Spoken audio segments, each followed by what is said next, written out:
The decline of Real Madrid, referees, conspiracies and club chaos. In the world of football, referees have never faced such disdain and contempt as they do today. Fans and clubs alike are quick to label them as either corrupt or incompetent, and the standards of officiating seem to have hit an all-time low. Conspiracy theories swirl around every corner, but nothing could prepare us for the shocking scenes that unfolded at the end of last Saturday's Copa del Rey final.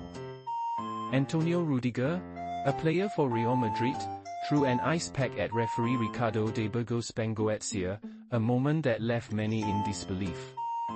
This is a stark contrast to the Real Madrid of yesteryear, a club that once prided itself on its sense of honor and gentlemanly conduct.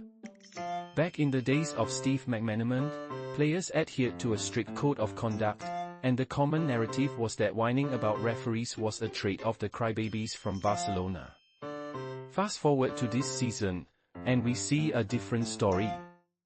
Real Madrid has boycotted the Ballon d'Or ceremony after it became clear that Vinicius Jr. would not win, alleging a refereeing conspiracy against them.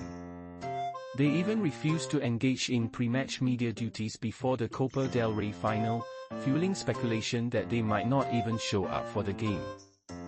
Real Madrid TV has taken it a step further, highlighting past decisions made by de Burgos Bengoetxea that went against the club, which reportedly brought him to tears during his pre-match media appearances.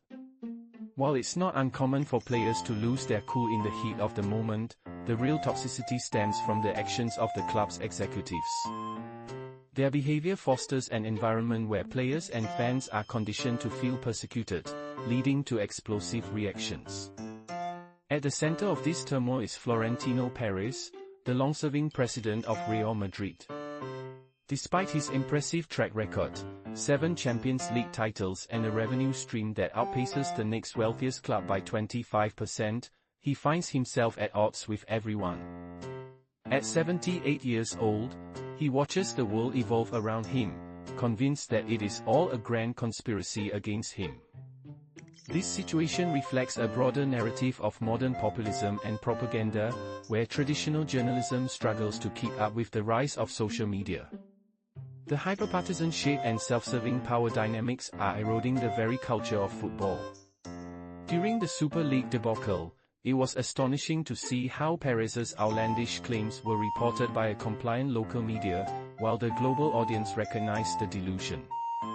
Even the once unwavering support from outlets like Marca and AS is waning, with AS editor Alfredo Relano recently criticizing Pérez for not holding Barcelona accountable for their questionable dealings with José María Enríquez Negreira, a former vice president of the referees' technical committee.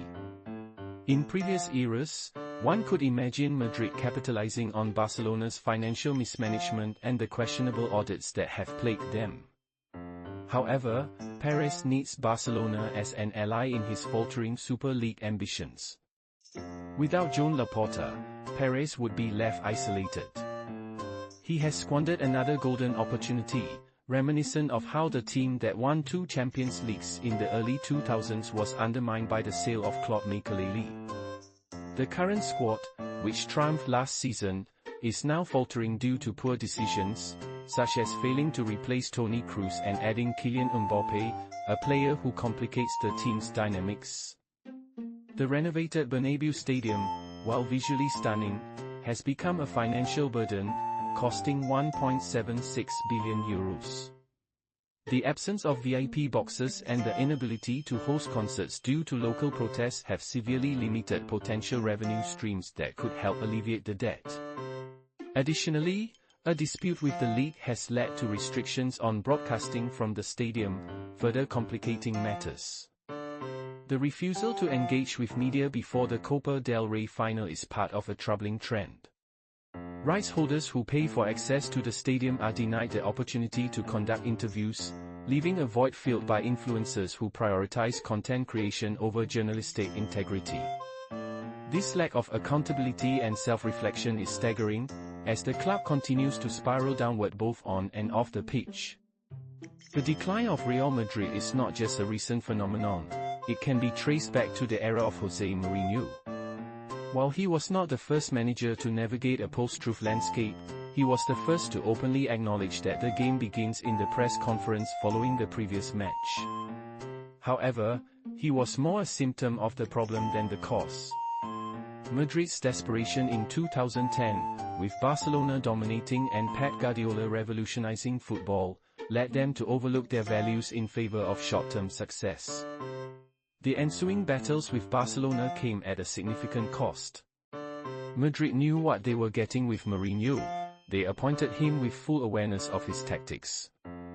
Now, as the club faces another downturn, Pérez has reverted to lashing out at perceived enemies, both real and imagined, as a way to rationalize the club's struggles. The influence of social media has only exacerbated this situation, fostering a toxic tribalism that makes football increasingly ungovernable.